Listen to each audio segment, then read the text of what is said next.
how do we connect such a vast country like India, which has many states which are not connected to the oceans? How are we connecting them to this? How are we unleashing their potential by connecting them and creating multimodal transportation to make them reach the oceans? It is also one of the biggest advantages for us because India is having the total length of more than 20,000 kilometers of inland waterways. So that river system is very much there in India, and that is also one of the bigger investors for us to conduct interstate trade and commerce, and also to develop our coordination, cooperation to each others.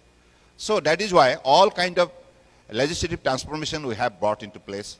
We have brought the Inland Vessel Act, so that like from one national waterways to the other national waterways, from one state to the other state, you need not have to go for like this license certificate time and again. One like certificate will help you to move across the country. So this is the legislative transformation we have placed into the right perspective. And also now in the last 10 years, whatever success story has been created, before 10 years, the cargo handling capacity in the national waterways only limited to 30 million metric ton per annum. Now it went up to 133. That is a jump because we have developed the infrastructure, jetties, terminals, and also with our appropriate dredging policy, now the appropriate draft depth is always maintained. Assured draft for the cargo vessel, passenger vessel to have their seamless movement in the river system. And also we are encouraging the river cruise, right? As you know, that 2021, under the dynamic leadership of Honorable Prime Minister, the MB Ganga Vilas, that river cruise, for the first time in the world, longest river cruise crossing the length of more than 3,200 kilometers and overcoming more than 27 river system from Banaras to Dibrugarh, from National Waterways 1 through Bangladesh Protocol Road to National Waterways 2 Dibrugarh, uppermost part of Assam and Northeast India.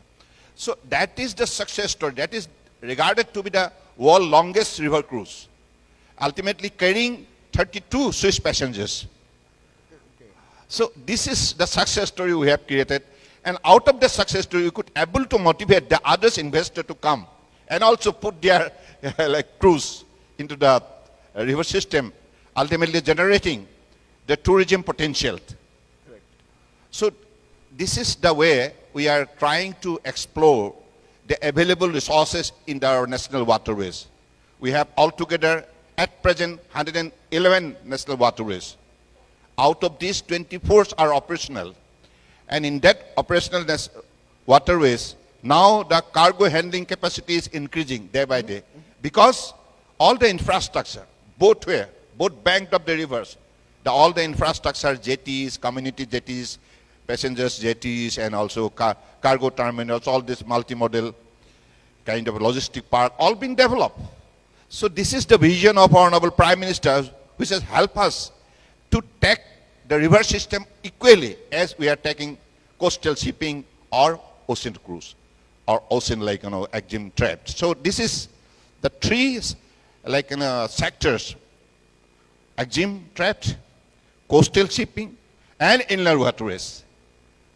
And through this Sagarmala program in the last 10 years, whatever changes and modernization, mechanization, transformation taken place, as a result, this sector now playing a key role in the faster growth of our national economy.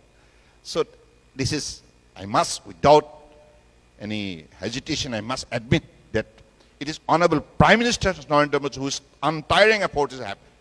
This is happening in the country. And now we are aiming to become top 5 nation in the shipbuilding by 2047 and top 10 in the next 2030. So these are the vision we have placed into the right perspective so that right from whatever we are doing today and tomorrow will also be moving in the same speed and scale in all the sectors of maritime industry. I think this